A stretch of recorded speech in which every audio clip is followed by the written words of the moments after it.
Hey there, it's Andrew coming to you guys real quickly, giving you a quick tip on how to read a good faith estimate. This is something that I think that us as Americans should start, I guess for lack of better terms, wising up, educating ourselves a little bit more on what these things are, what they entail, and know that they're not these big, hairy, scary monsters that we think they are. I want to give you the easiest, simplest way to compare and contrast when you're out looking for a mortgage, when you're out looking for a loan, on who's the best fit, what's the company that's looking for my best interest at hands, and what's the best fit for, again, going forward for me and my family. So if we actually look right here, I got a good faith estimate, trying to get this narrowed in for you. If you actually look in the right hand corner of it, that's all you really want to focus on. Avoid the rest of it. It's just going to confuse you, it's just going to spook you, it's just going to make things just get bogged down more. Go right to the bottom right, it's going to give a snapshot. It's going to give you 3 different sections depending if it's a conventional mortgage or an FHA mortgage. Let's focus today on this 2 or 3 minutes that I have you on a conventional mortgage. There's 2 sections. First section is going to be entitled what you call estimated prepaid items. What that's going to be, you guys, is your interest through the month. Again, if it was the month of August and you made your August payment, that's actually interest for July. So they're going to collect a certain amount of interest depending on what day of the week, what day of the month you actually close on the home loan. Okay? It's not a sure cost because, again, you're going to skip that next month, so they will kind of counteracting themselves out.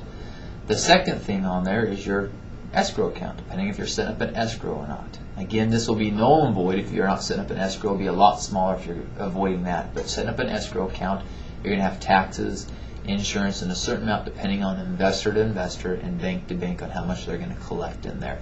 The biggest question people have, and I think one of the biggest misconceptions, is this is a sheer cost to me. It's not.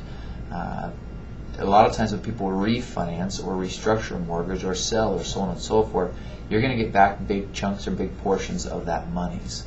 Okay, so it's not necessarily a sheer cost. Okay, it's just something that banks and investors are doing to go and put in, I guess, a vault, for lack of better terms, to pay taxes throughout the year, pay interest and insurance throughout the year. Okay. The second thing we want to look at is the actual bona fide cost, and it'll just say estimated closing costs. That is your appraisal, your title, your not escrow, your loan origination, your processing. And there's a lot of people that say these are where they put their junk fees. It's really not.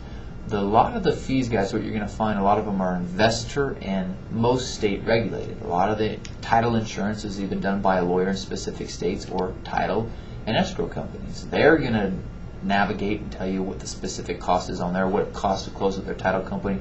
That is one of the biggest misconceptions, that mortgage guys, whether banker or broker, are the ones actually setting that up. It's not. It's going to be regulated by them. Okay. If we go on from there, you're going to have loan origination. This is the real apples to apples comparison when you're shopping around who's finding the best interest at hand. Most people, again, whether bank or broker, are going to charge a 1% to plus 2%, so on and so forth, loan origination. A good solid deal for you is someone who's going to give you a fair fee, which is typically a 1.1 origination, and that's going to be the direct way that broker, banker, whomever is doing the home loan for you is going to get paid. They're going to get a certain amount of cut of that. Okay.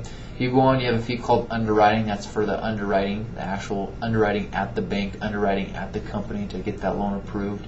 Some banks will put processing. Again, that's to help pay for staff, to help move, to help them go through the paperwork, so on and so forth. That's going to give you kind of a quick breakdown of that, guys. Again, what I wanted to have you focus on, instead of looking at this huge legal documentation trying to decipher what the fees are, go straight to the corner. That'll give you a good, just nuts and bolts as to what they are, and that'll give you easy, quick breakdown. I want to give you that quick tip.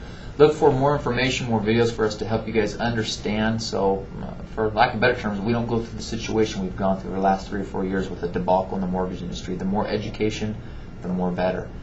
Follow us on claretree.com/Twitter, or check out more of our videos on YouTube at claretree.com/YouTube. We'll talk to you guys soon.